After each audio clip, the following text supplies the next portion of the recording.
Estás escuchando Directo a las Estrellas. Víctor Alvarado. Nuestro invitado de hoy podría ser un humanista del Renacimiento, pues es historiador, filósofo, escritor y locutor de radio de dos programas como Balarrasa y Cine a Redacción para Tribuna Radio, aunque algunos por sus apellidos lo confundirían seguramente con un futbolista. Se llama Bielsa, José Antonio Bielsa, y es el autor de Cine Anticomunista, 101 películas para combatir el olvido, de SND Editores. Buenas tardes. Buenas tardes, Víctor. Muchas gracias por invitarme al programa. Este trabajo es una respuesta al discurso dominante, el nuevo orden mundial y la agenda globalista que quiere restringir nuestras libertades. Sí, en cierto sentido podría incluirse en esa línea de estudio, pero más que nada es un libro sobre cine y desde luego es un libro contra el agitprop izquierdista y también, como no, es un libro de historia, ¿no? Tiene varias funciones, a cual yo creo que más pertinente en este momento de combate ideológico tan acusado. ¿Y cuál ha sido el criterio para la selección de las películas? Pues había varios. El principal yo creo que ha sido ceñirse a lo más representativo de cierto momento histórico, ¿no? Pero la filmografía anticomunista, decimos, pues son pues unas 400, unos 500 títulos y había que seleccionar, obviamente, conociendo las películas de antemano, habiéndolas visionado y teniendo pues unas referencias objetivas de las mismas. Pero bueno, eso ha quedado, digamos, un poco sumido también a las posibilidades de acceso de unas u otras, pero siempre y cuando valorando la calidad y pues esa dimensión didáctica, incluso metapolítica de las películas. ¿Y por qué crees que se hacen tantísimas películas del nazismo, que cosa que veo acertada?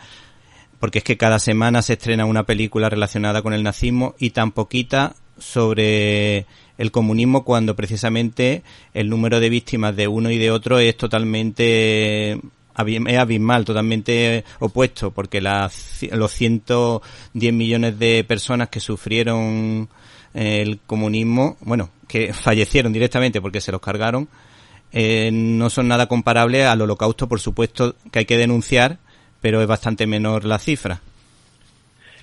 Sí, bueno, eso lo explico muy bien en la introducción. Es un hecho que la mala conciencia del discurso posmoderno esgrime un fondo marxista cultural muy fuerte. Tampoco debemos olvidar que la URSS estuvo en el bando vencedor de la Segunda Guerra Mundial. Y esto, desde luego, pues ha tenido sus consecuencias a medio y largo plazo. Por lo demás, yo pienso, y esto se debería ser lo más pertinente, mientras esas películas sobre el nacionalsocialismo o nazismo se han normativizado hasta tal punto que la conciencia colectiva ha convertido de esa estética casi, diríamos, una forma de industria, de espectáculo, el cine de esta tipología del anticomunismo en cuanto a género, pues no tiene realmente muchísimo interés porque no ha sido explotado debidamente y la mayoría de las referencias que tenemos sobre el mismo pues son, como te digo, procedentes de fuentes literarias, ¿no? Me gustaría ver, por ejemplo, cuando se adapta a la gran pantalla los relatos de Colima, de Varlam Sarlamov y tantas otras obras importantes que desde luego no han tenido pues la recepción que deberían haber tenido. Bueno, en primer lugar, porque yo creo que ahora mismo es fundamental y queremos precisamente homenajear o apoyar a lo que están sufriendo los habitantes de Cuba. Yo creo que podríamos empezar por Cuba y Venezuela, porque son dos países que han sufrido el yugo del comunismo. Además, las dos son casi provincias españolas y todos tenemos muchísimo cariño a Cuba y a Venezuela. Entonces, me gustaría saber por qué de precisamente de Cuba se han hecho tan poquísimas películas y las que se han hecho precisamente muchas están relacionadas con el blanqueo del Che Guevara o de Fidel Castro. Efectivamente, la industria cubana, en el cine cubano, quiero decir, va a tener su mayor impulso en los años 50, 60 especialmente, a través de esa vanguardia incipiente que va a ser la que va a constituir a cineastas tan importantes como Tomás Gutiérrez Alea. He seleccionado de Gutiérrez Alea al menos dos películas pero me gustaría centrarme, por ejemplo, en La muerte de un burócrata, Sí. del año 66, que es excelente. Es una película satírica, ¿no? Sí. Donde la denuncia del comunismo, siendo el cineasta Gutiérrez Aldea de filiación marxista-castrista y totalmente, por lo tanto, procomunista, Sí. sin embargo es una película que entre líneas da a entender pues un retrato bastante duro, ¿verdad?, de esta maquinaria burocrática tan enfermiza como es el castrismo, ¿no?, en la Sí. Cuba de aquellos años. Ciertamente, pues bueno, lo que ha pasado en Cuba ya sabemos lo que es. Estaban, cuando en la época de Batista, pues bueno, Cuba era llamada pues la perla de las Antillas, y allí pues había una industria muy pujante, ¿no?, de casinos, juego, turismo, la propia arquitectura colonial, ¿verdad?, que dejó tan buenos recuerdos de aquel pasado de esplendor, pues todo eso se fue poco a poco agrietando, degradando y estropeando, hasta que, claro, el comunismo pues ha hecho pues una verdadera máquina de matar allí. Es terrible. Bueno, otra película que podríamos nombrar relativa a lo de Venezuela, solo hay una, en este caso es un documental. Sí. Chavismo, la peste del siglo XXI, si no recuerdo mal es el título. Sí, sí, creo que sí. Exacto, es un documental que ha tenido escasísima difusión, pero que es muy acertado como retrato de esta atrocidad que es el chavismo, que en los últimos años, pues bueno, qué decir, es que es un relato estremecedor. Con esto quiero decir también que el libro no solo contempla películas de ficción, sino también, Sí. por supuesto, va a haber documentales, cortometrajes, alguna cinta de animación, o sea, que es que vamos a intentar contemplar el anticomunismo desde todas las perspectivas audiovisuales que tengamos a mano, Sí. como herramienta didáctica, pero también como obra de arte, claro. Bueno, Televisión Española siempre ha tenido su tendencia política muy definida. Sin embargo, en el programa sobre el cine español pudimos disfrutar de Embajadores en el infierno, Sin novedad en el frente, que desde luego se ajustan bastante bien a la verdad histórica, sobre todo si lo comparamos con las películas españolas que hemos podido sufrir durante los últimos 30 años. ¿Qué destacarías de esas primeras películas del cine español y de ese tipo de cine? Pues hay que decir claramente que la década dorada del cine español hay que ubicar en los años 50. Sí. Y gracias a esa filmografía maravillosa, que tiene su momento álgido precisamente en los años más cruciales, ¿no?, de lo Sí. que sería el franquismo, la famosa autarquía y todo esto, pues bueno, Sí. vamos a ver ciertamente una filmografía estéticamente bella, emocionalmente conmovedora y con una implicación por el respeto del público absoluto. Las películas de aquella época, aunque fueran películas de tesis, algunas de ellas, Sí. intentaban hacer honor a la verdad. Sí. En cambio, el actual cine español de corte guerra civilista, Sí, que es un sí. cine regado por las subvenciones Sí. de los chiringuitos que han tomado a la izquierda, pues Sí. es justo lo contrario. Es un cine de dudosísima calidad estética que se apoya en un discurso visceral con la finalidad efectivamente de hacer agitprop, y la agitprop es realmente la máquina de propaganda de la izquierda. Totalmente. Y vemos ahí películas terribles, desde ahí Carmela de Carlos Saura, que es de las más potables, hasta engendros como Las 13 Rosas, Sí. de Emilio Martínez Lázaro, Sí. y películas de la cuerda que dejan muchísimo que desear. Sí, sí. Bueno, hay otra película silenciada, pero que merece muchísimo la pena, como fue Negro y Rojo, que cuenta, de Carlos Arévalo, que cuenta la historia de una falangista y un republicano, que yo creo que es bastante ponderada, bastante equilibrada dentro de la época en la que se hizo, si lo comparamos con las de ahora. Es que cualquiera diría, no, en esa época, teniendo en cuenta que había una dictadura, pues iba a ser la película más favorable al régimen, pero uno viendo esa película yo desde luego veo muchísima más objetividad en esa película que en cualquier otra de las que estamos viendo actualmente, como el caso que tú has dicho de Las 13 Rosas. Y sobre todo también me ha llamado la atención la cantidad de películas de Edgar Neville relacionadas con el tema. Sí, Rojo y Negro de Carlos Arévalo, a la que le hemos dado 5 estrellas, porque hemos de decir que en el libro también hemos utilizado un puntaje para valorar críticamente, dentro de la objetividad más posible, cada una de las películas.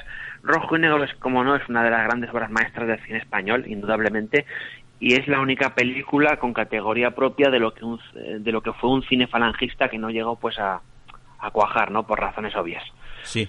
Las dos aportaciones que hemos metido en el libro de Edgar Neville, que son La muchacha de Moscú, una película codirigida por el maestro español con un director italiano, y Frente de Madrid, pues son otros dos clásicos del cine anticomunista y antibolchevique, respectivamente. Si bien La muchacha de Moscú es una producción italiana, Frente de Madrid es una coproducción entre España e Italia, sí. Y es la primera película que realmente muestra los estragos, ¿verdad?, de la guerra civil, vamos, sí. Digámoslo así.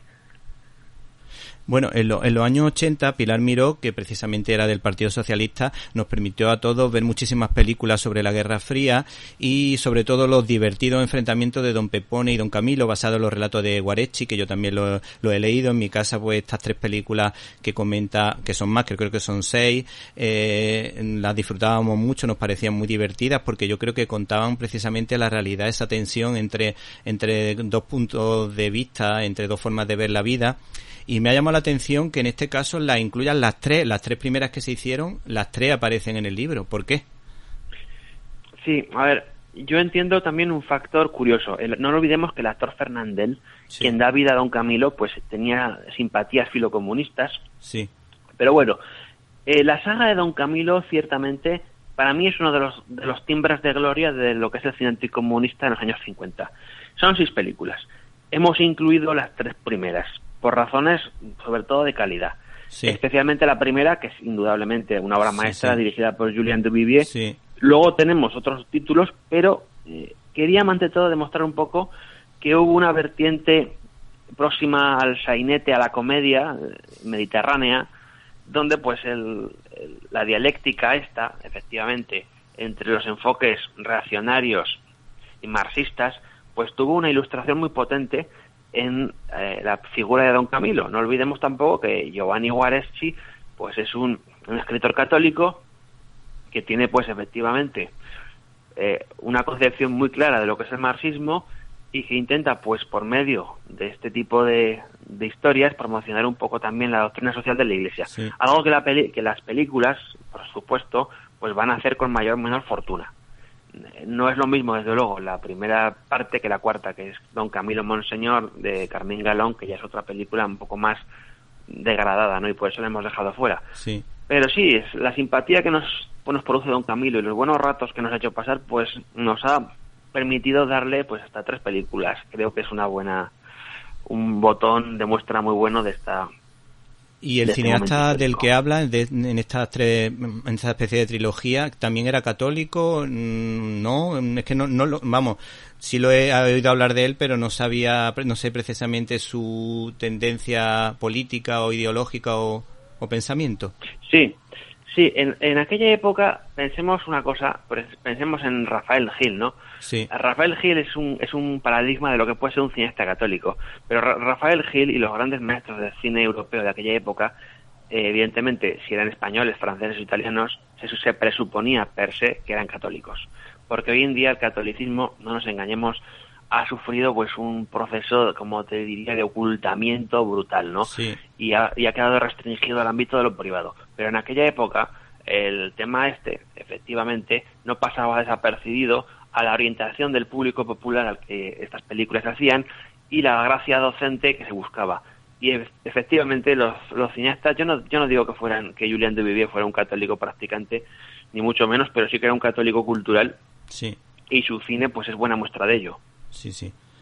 Bueno, por otra parte, ya que hablabas de Rafael Gil, a su película la calificas como antimasónica y bueno, desde luego Rafael Gil, si hubiese estado en Estados Unidos, hubiese sido un John Ford, un Frank Capra, porque él tiene películas súper interesantes en muchos ámbitos, en muchos géneros, como por ejemplo El clavo, basado en el relato de Pedro Antonio de Alarcón. Tiene la visión que dio del Quijote, que para mí es fabulosa. Yo la recuerdo haber disfrutado muchísimo con mi abuelo, que le encantaba el Quijote, que siempre se leía capítulos sueltos del Quijote para disfrutar. Y bueno, tiene muchísimas películas históricas, como las que estaban relacionadas con Vizcaíno Casas, que son muy divertidas, y sobre todo el cine religioso, como La Guerra de Dios, o la de Fátima, que la recomienda en este libro. Sí, de Rafael Gil incursionó bastante en el cine anticomunista. Pensemos en títulos como El canto del gallo. Pero en esta ocasión hemos seleccionado 2 películas. La señora de Fátima, por un lado, del 51, y Murió hace 15 años, del 54. Sí. La primera, efectivamente, es una película antimasónica y también, ¿por qué no?, anticomunista. Y la segunda sí que ya es una película de Guerra Fría, muy visceral y muy anticomunista, ¿no? Y es un gran cineasta. Rafael Gil, desde luego, hay dos Rafael Gil diferentes. El Rafael Gil en blanco y negro, que es fastuoso, con sus desigualdades, trabaje o no en Cifesa. Y luego tenemos el Rafael Gil a color, que ya empieza a ser un poco más de decadencia. Sí. Yo creo que a partir del Litri y su sombra, ya empieza su filmografía a decaer. Y ciertamente las adaptaciones de Vizcaíno Casas pues están bien, pero no están a la altura de lo que hizo en sus buenos años. Sí, sí. Bueno, podríamos seguir con muchos directores españoles, como por ejemplo Saez de Heredia, que es un crack del que hemos hablado en este programa en alguna ocasión, pero si te parece vamos a dar un salto a Alemania y menciona La vida de los otros, que a mí siempre me pareció un peliculón porque siempre me ha llamado muchísimo la atención, que la Stasi espiaba la vida íntima de matrimonios, de familia, y que incluso se puede visitar una especie de museo, una especie de archivo donde puedes saber si a tus padres o a tus abuelos le estuvieron espiando en esa época, y tiene que ser la verdad que curioso saber qué es lo que querían saber de esas personas que sufrieron, por desgracia, el yugo de la Alemania democrática, como decían, aunque no tuviesen nada de democrática. ¿Qué nos puede decir al respecto? Pues que La vida de los otros, de Florian Henkel, es pues una gran película. Es que es lo que comento en la nota crítica. Es un guión de hierro, una valoración del espacio y la creación de significados asombrosa, y es una de esas películas que te redescubren realmente lo que podría dar un cine de aliento clásico en una época anticinematográfica como la actual, porque tendemos a descubrir cómo la puesta en escena va cada vez siendo más hablada, va desapareciendo, sí, y ya todo se reduce, digamos, a herramientas de montaje, sí, y a películas que estéticamente dejan mucho que desear. Por eso La vida es una película. Es que simplemente recomiendo verla y que la gente pues sepa un poco lo que es la Stasi, ¿no? Sí, que sí. es ese Ministerio de la Seguridad del Estado, que es terrible. Sí. Y descubrirá pues aquí pues una película perturbadora a su manera malsana, pero con un final inolvidable. Es magnífica. Sí, sí. Bueno, como anécdota te puedo contar que un amigo alemán de mi padre, que se llamaba Ulf, era vigilante de la frontera, y como sabía dónde estaban las minas del muro de Berlín, pues pudo escapar. Y claro, mi padre pues precisamente pues me ha podido contar muchas cosas de lo que se vivía allí, y curiosamente es verdad que también las cosas que a veces tiene el comunismo pues dejaban a su madre que pudiese salir y entrar de una Alemania a otra, y ella quería seguir viviendo allí en la democrática, pero podía ver a su hijo, y son los detalles que siempre me han llamado la atención. Y por eso también me ha llamado la atención que no haya incluido a Goodbye Lenin, porque me parece súper divertida. Además, yo la vi con una serie de amigos, entre mi grupo de amigos había una persona muy de izquierda, y a lo mejor con el sentido del humor y todo eso, yo creo que se quedó sin palabras de lo que se podía vivir en esa Alemania democrática. Sí, a ver, Goodbye Lenin es una película que la teníamos en la lista de posibles candidatas, pero al final la terminé por desechar. Quizá porque es una película muy conocida. Sí. Pensemos que hemos tenido también que suprimir películas muy conocidas porque creemos que película que podría estar perfectamente en este libro, pero al final la quitamos. ¿Puedes repetir que es que ese trozo se ha cortado? Sí, perdón. No, me refería a que películas como, por ejemplo, Ninotchka, de Lubitsch, podría tener cabida en el libro, pero tampoco la pusimos porque preferimos priorizar el remake que Ruben Mamoulian hará de esa película en La Bella de Moscú. Ah, qué curioso. No sabía. Sí, es un musical de lamento magnífico, que es un remake de la película de Lubitsch. Pero en el caso de Goodbye Lenin, pues teníamos que tratar un poco el cine alemán, y dijimos, a ver, hay películas que quizás sean, yo pienso que más contundentes. Hay una cierta ambigüedad actual de la que Goodbye Lenin participa, que hace que las películas tengan mensajes ambivalentes. Y que efectivamente pueden gustar perfectamente a un progresista, que es una persona pues anticomunista, ¿no? Y cuando digo progresista, que no se me malinterprete. Me refiero simplemente pues que comulga con Rodas de Molino con el discurso marxista cultural. Pero hay muchas más películas. Por ejemplo, una película muy interesante sobre las fronteras, de la Alemania dividida, que he incluido, comentando 2 títulos, pero en una sola ficha. Sí. Es Fuga de Noche. Sí. Hay 2 versiones. Está la de Delbert Mann, del 82, que es la buena, Sí. y luego hay una del 2018, que es Viento de Libertad, Sí. de Michael Bulli Herbig, que es una película de producción alemana donde se habla precisamente de eso, ¿no? De las familias que intentan desesperadamente saltar, ¿verdad?, cruzar la frontera y pasarse al otro lado. En fin, esa es la que hacen, perdona que te interrumpa, esa es la que una familia que intenta escapar en globo. Efectivamente, sí. Efectivamente. Sí. Es el caso de una familia que efectivamente, una de tantas, pensemos que 38.000 ciudadanos alemanes del este intentaron hacer la huida, ¿no?, hacia el oeste libre, y bueno, unas 700 personas, niños incluidos, iban a perder la vida en el intento por cruzar la frontera. Fue una experiencia traumática, ¿no? Pero ahí lo tenemos, un testimonio vivo de aquellas familias. En este caso eran los Strelzig y los Wetzel, y hay pues como documento, sí, y también, ¿por qué no?, como entretenimiento. Sí. Bueno, con respecto a lo que se puede entender como cine dentro del telón de acero, yo destacaría precisamente, aunque tú no la pones, la de Bagdad de Katyn, porque tiene 2 escenas que me flipan. La primera, en la que los polacos intentan escapar por un lado porque vienen los rusos, intentan escapar por el otro y se encuentran a los alemanes y se encuentran ahí atrapados en esa encrucijada, y luego cómo se va descubriendo que los rusos hicieron parecer culpable a los alemanes y hicieron una matanza brutal en Katyn. Y luego de Konchalovsky, la hemos incluido en el libro también. Katyn está incluida. Sí, y luego la de Konchalovsky, que se ha estrenado hace poquísimo, que se llama Queridos Camaradas, que como una persona del grupo político más duro, poco a poco ve que su hija es masacrada en un tiroteo, porque en una fábrica se levanta la gente porque estaba pasando hambre, y como esta persona poco a poco va descubriendo qué es lo que han hecho con su hija. Y también, por otra parte, lo que más llama la atención es que se le niega incluso la posibilidad de ver a sus muertos y de enterrarlos. Sí. De Konchalovsky hemos incluido El Círculo del Poder. Sí. No así esta última película, que no hemos podido llegar a ver. Sí. Tenemos que recordar al oyente que la franja temporal de películas que contempla este libro va de 1933 a 2019. Sí. Son 8 décadas. Claro. Y luego Konchalovsky, hay que decir que es discípulo de Tarkovsky. Tarkovsky fue una persona que de alguna manera se encontró con Dios sin haber podido recibir ningún mensaje por ninguna parte, cosa que tiene bastante misterio, como, no sé, por ejemplo nos recuerda o nos retrotrae a Abraham, cómo descubre Abraham la fe. Pues precisamente este hombre, en un mundo donde Dios no existe, este hombre es capaz de descubrir a Dios, y de hecho fue bastante perseguido este señor, aunque su crítica siempre es sutil, por el comunismo. Sí, Andrei Tarkovsky, ya desde su primer cortometraje, El violín y la pisonadora, manifiesta pues un espíritu de rechazo contra el espíritu del soviet brutal, ¿no? Y ya La infancia de Iván va a ser la película realmente que ponga realmente las cosas en su sitio.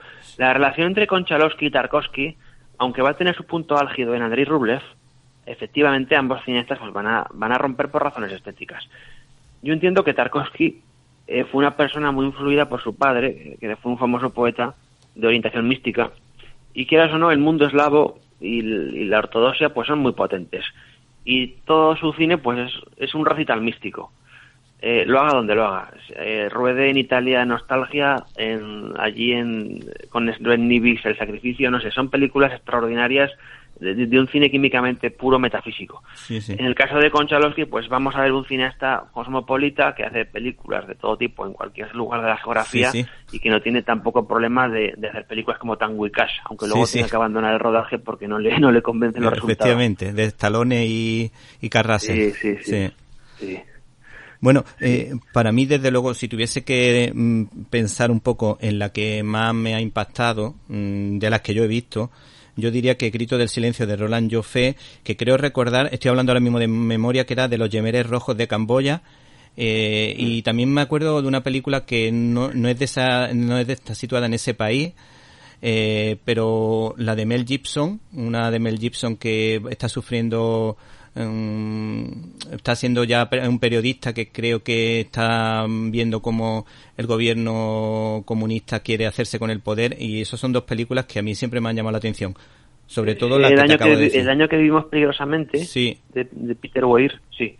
Sí, bueno, en el caso de la película de Roland Joffé, sí, Los gritos del silencio es una película canónica, sí, había sí, que incluirla sí o sí, y por supuesto le hemos dado las 5 estrellas, no tanto como obra maestra, sí, que quizá no lo sea, sino como obra clave. Sí. Yo pienso que es la mejor representación fílmica de lo que es un genocidio en la gran pantalla. Sí. Esa película, desde luego, es arrolladora. Sí, sí, sí. Ha habido otras películas con esa voluntad historicista, pero el tema del genocidio camboyano en el cine no ha tenido demasiadas plasmaciones, ¿no? El último acercamiento, es cierto que hay algunas películas, por ejemplo, pienso en el tiempo de las preguntas de Regis Barnier, sí, que no es tan buena, pero estaba pensando más en Funan, es una película de animación de Denis Do, que cuenta la historia también de los Jemeres desde otra perspectiva, más doméstica. Es una película fabulosa del 2018. Bueno, con respecto al cine de animación, yo no la he visto, pero sé que está muy bien. La recomendó Jerónimo José Martín en la COPE, que se llama Fritzi, que es una cinta de animación alemana que se habla precisamente de la República Democrática de Alemania. Y luego hay un cóctel que siempre me ha llamado la atención, que precisamente es la película que yo no había visto, que es una película china. ¿Y qué nos puede decir del cóctel Cometa Azul, Hambruna y China? Pues yo creo que la Cometa Azul no voy a decir que sea una gran película, resulta sumamente hermética, y luego ese pulso narrativo que tiene ese cineasta, totalmente desconocido aquí.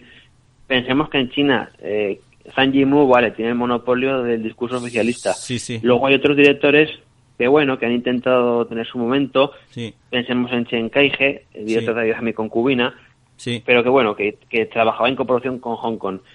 Pero en la película de Tian Zhanzuan, La Cometa Azul, que por cierto también terminó siendo con producción con Hong Kong, me gusta sobre todo porque explica un periodo muy dilatado de lo que fue el maoísmo, ¿verdad?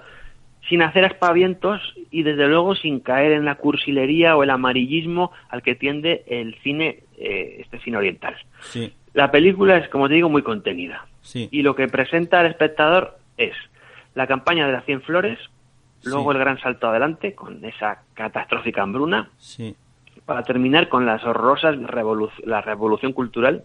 Sí. Por lo tanto, tenemos 3 lustros de tiempo, de franja temporal, de 1953 a 1967. Una película prohibida por el Partido Comunista Chino, precisamente porque tocaba la fibra de estos momentos de la historia de China vistas a través de los ojos de una mujer.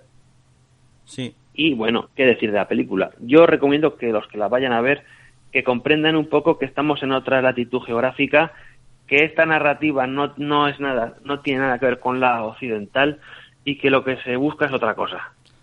Es un cine, simplemente recordemos las diferencias brutales, por ejemplo, entre Kenji Mizoguchi y Akira Kurosawa. Kurosawa es un gran maestro de la puesta en escena de estilo occidental, y Mizoguchi, Ozu, Narushi o otros cineastas japoneses pues intentan hacer justicia pues a su concepción nipona de lo que es el cine, ¿no? En el caso de esta película, insisto, sería, digamos, la versión genuinamente china oriental de una narrativa respecto a películas como las de Zhang Yimou o las de Chen Kaige, que son mucho más fáciles de digerir para el espectador occidental. Sí. Bueno, con respecto a la de Zhang Yimou, ni uno menos, hay que decir que esa película, ni uno menos, una historia que yo creo que refleja bastante, en realidad yo creo que critica un poco al sistema comunista, aunque a lo mejor no se pueda ver así, y por otra parte es una parábola, es totalmente la parábola del hijo pródigo de la Biblia, contada por Jesús de Nazaret, porque a lo mejor no lo han pretendido, pero desde luego, además el otro día lo hablaba con el pater cinéfilo, desde luego la historia es preciosa y sin querer lo han estado hablando de la historia de una historia de la Biblia que seguramente no era su intención, pero le ha salido así. Y Con respecto al cine americano, que yo creo que ya sería la última nota a la que nos va a dar tiempo a llegar, yo destacaría La invasión de los ultracuerpos, porque tú es verdad que destacas como una película anticomunista, pero yo cuando la vi me quedó esa sensación. Por un lado, no es que fuese yo muy mayor para entenderlo, no tenía 18, 19 años, cuando la vi disfruté muchísimo de la película, pero en el fondo en mi mente se quedó la idea de que esto me recuerda a la Guerra Fría, al comunismo, a todo lo que, a los silencios que implica estar bajo el totalitarismo. No sé qué opina al respecto. Sí, la invasión de los ultracuerpos, la invasión de los ladrones de cuerpos. Sí, es que hay varias versiones. Para diferenciarla de la versión de Philip Kaufman, estamos hablando de la versión de Donald Siegel, del año 56, en blanco y negro. Tiene al menos 4 lecturas posibles. Es una película, por lo tanto, ambivalente. Primero, la primera lectura es simplemente ver la película como una radiografía del comunismo totalitario, con el sistema social de delación que tiene. La segunda lectura sería pues una alegoría sobre la alienación mental del individuo en la URSS. Una tercera lectura de la película sería simplemente una crítica sobre la paranoia colectiva anticomunista en la que vivía la sociedad norteamericana inmersa. Y una cuarta perspectiva podría ser precisamente la denuncia del macartismo. Como el guionista no dijo realmente nada, simplemente dijo que era una película de extraterrestres, y Donald Siegel, pues bueno, pasa a ser considerado un director de aliento progresista con sus ideas pues liberales. Vamos a darle a la película simplemente, como digo en las notas críticas, pues que esta película contiene varias lecturas implícitas válidas y que satisfará pues a todo espectro de público. Y ahí está la grandeza de una película absolutamente genial, que en 80 minutos pues nos descubre algo totalmente nuevo, algo que no sabíamos que existía hasta entonces, porque el cine de ciencia ficción estaba más o menos en mantillas, y en aquel momento se dio un salto hacia una madurez de la que se desconocían pues registros anteriormente. Y si tuvieses que elegir tu película favorita de Hollywood, no sé, un par de títulos que tú consideres importantes. Pues son películas que no he metido en el libro. Pondría, por ejemplo, El manantial, de Kim Bydor, que es una gran película, como todas las de su maestro. De Anne Ryan, ¿no? De los relatos de Anne Ryan, de la persona que sufrió la persecución del comunismo, quiero recordar, ¿no?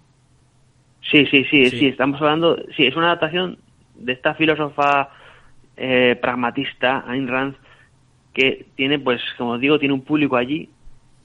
Gracias a sus ensayos, pensemos en la virtud del egoísmo. Son ideas neoliberales, casi te diría degeneradas, ¿no? Próximas, realmente son anarcocapitalistas, ¿no? Pero que tiene pues muchísimo interés. Y el manantial pues es una gran obra maestra, no tanto por la novela que adapta, que está muy bien, por supuesto, como por el talento de Kim Bydor, que es pues un gran cineasta. Bueno, te llamará la atención. Esa la pondría como película de corte anticolectivista, o así se quiere anticomunista. Y luego quizá pondría también El fugitivo, de John Ford, que tampoco la he incluido por el contexto histórico en el que se incluye, que sería más bien la Revolución Mexicana. Pero estas dos películas son auténticas obras maestras absolutas. Bueno, te puede parecer raro, pero tengo aquí en la biblioteca de mi padre Los embajadores del infierno y Los que vivimos, de Ayn Rand. O sea que, como ves, en mi casa hay una buena biblioteca. Pues ya para finalizar... yo me gustaría terminar con una película que me llama la atención porque es considerada una película de propaganda, pero que sea de propaganda no quiere decir que no haya que verla. Igual que no nos gusta la vida íntima de Charles Chaplin, pero lo consideramos un grandísimo director, uno de los grandes de la historia, o de muchísimos actores y actrices. En esta ocasión yo creo que Flecha Kex a mí me parece una película que me ha llamado mucho la atención. Yo no la he visto, pero creo que hay que verla, a pesar de que sea una película de propaganda nazi, entiendo. Sí, es una película nacionalsocialista y efectivamente vamos a considerarla, yo creo así que es el primer título declaradamente anticomunista que podamos ver hoy por hoy, en la historia del cine. Muchas películas han sido ignotas, otras han sido desechadas.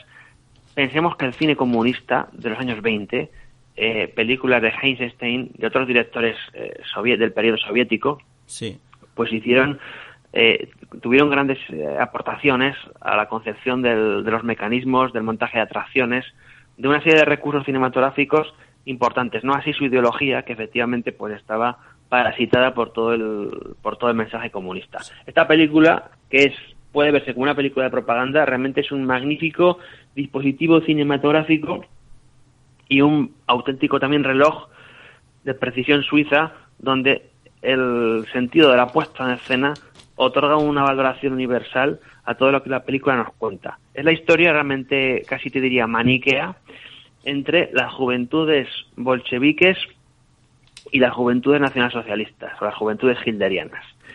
Es la contraposición de dos concepciones disciplinarias, de valores antitéticos y del choque violento que tienen.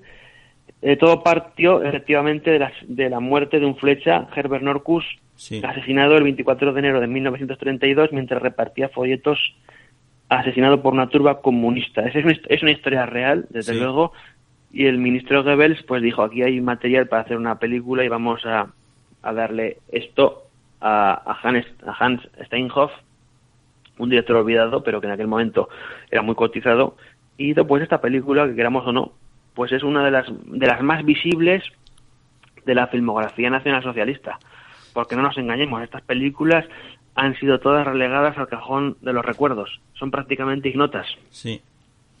Bueno, de hecho hay que decir que el general Patton, yo creo que está relacionado con lo que estamos diciendo, lo dejaba muy claro, y precisamente en la película de Patton con guión de Francis Ford Coppola se veía a los alemanes que tenían pánico, terror, pavor a que llegasen las hordas comunistas en el lado de Oriente, porque todos los alemanes preferían que llegase Patton a toda costa a salvarle a los alemanes, porque sabe que como llegasen los rusos, las libertades serían restringidas y machacarían y violarían a sus mujeres, como de hecho hicieron, cosa que nunca se ha contado, que se cuenta poquísimas veces la cantidad de violaciones que sufrieron las alemanas con la llegada de los rusos, porque ese era el botín que ofrecía pues los gerifaltes de esa época, que supongo que sería Stalin.